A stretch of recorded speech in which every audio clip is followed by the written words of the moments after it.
Saudara-saudari, Injil kita pada hari ini diambil dari Injil Matius bab 11 ayat 25 sampai 30.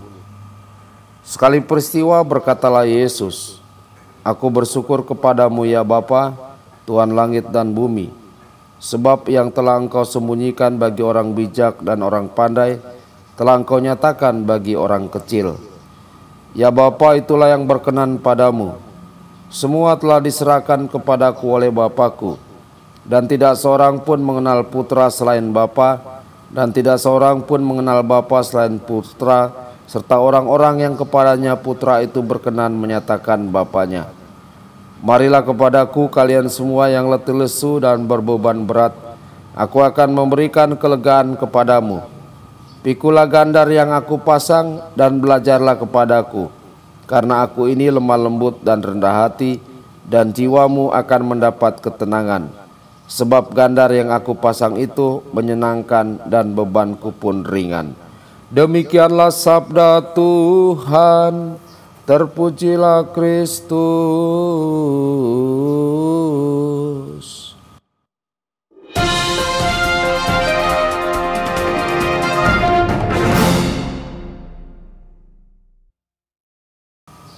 Saudara dan saudari terkasih dimanapun Anda berada, jumpa lagi dengan saya Romo Tedens dalam saluran Warta Kabar Sukacita. Semoga Anda semua dimanapun berada senantiasa dalam keadaan sehat dan bahagia.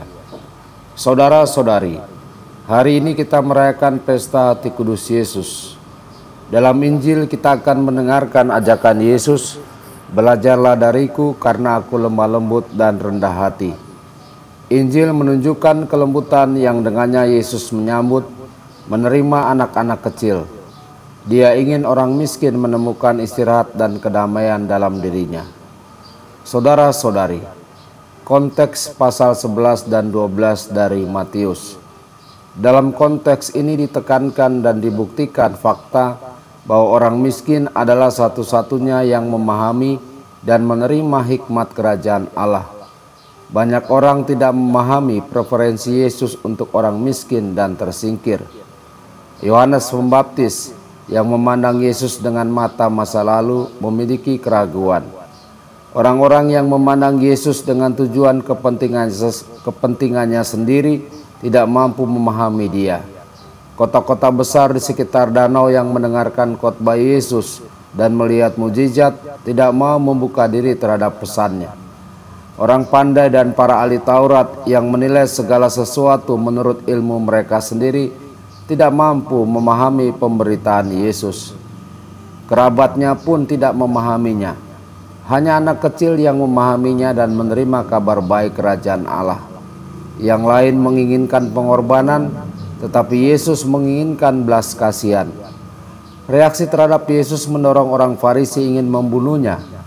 Mereka mengatakan bahwa Yesus adalah Beelzebul. Tetapi Yesus tidak mundur, Dia terus mengemban misi hamba. Itulah sebabnya Dia dianiaya dan dihukum mati.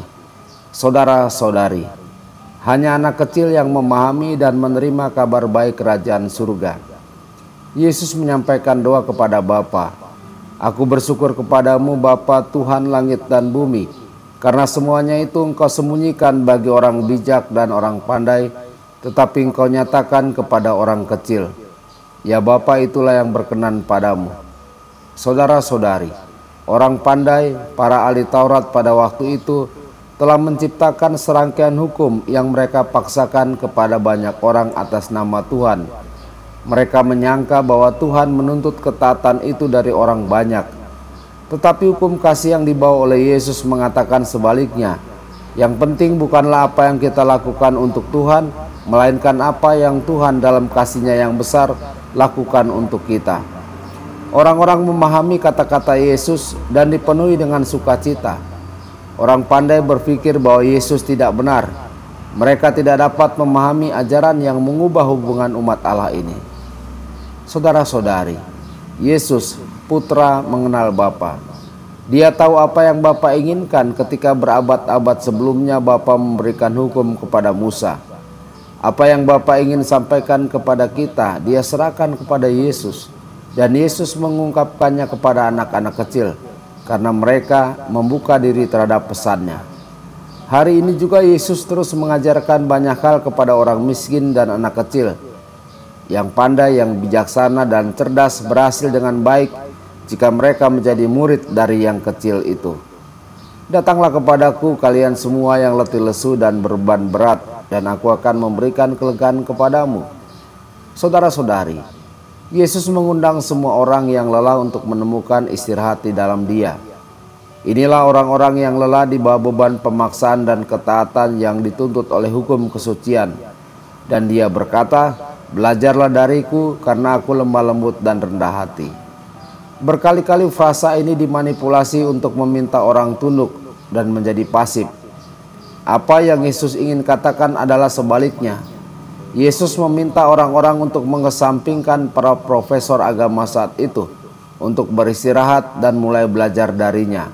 Belajar dari Yesus yang lembut dan rendah hati. Yesus tidak seperti ahli-ahli Taurat yang membanggakan ilmunya sendiri, tetapi Yesus seperti orang-orang yang hidup dihina dan dieksploitasi. Yesus sang guru baru mengetahui dari pengalaman apa yang terjadi di hati orang-orang dan betapa menderitanya orang-orang itu. Saudara-saudari terkasih, Yesus mengundang semua orang yang tertindas di bawah beban ketatan hukum untuk menemukan ketenangan di dalam dirinya, karena Dia lemah lembut dan rendah hati, mampu meringankan dan menghibur orang yang menderita, yang merasa lelah dan tertekan.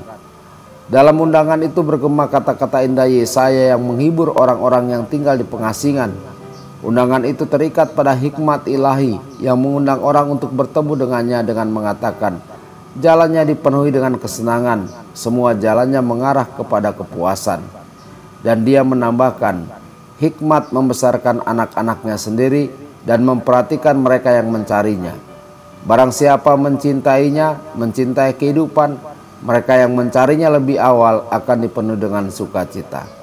Saudara-saudari terkasih, undangan ini mengungkapkan karakteristik yang sangat penting dari wajah feminim Tuhan, kelembutan dan penerimaan yang menghibur, yang memberikan kehidupan kepada banyak orang dan membuat mereka merasa nyaman. Yesus adalah pertahanan, perlindungan, dan rahim keibuan yang ditawarkan Bapa kepada orang-orang yang lelah. Tuhan Yesus memberkati dan menyertai Anda semua. Sabda Allah adalah kebenaran. Sabda Allah adalah kehidupan.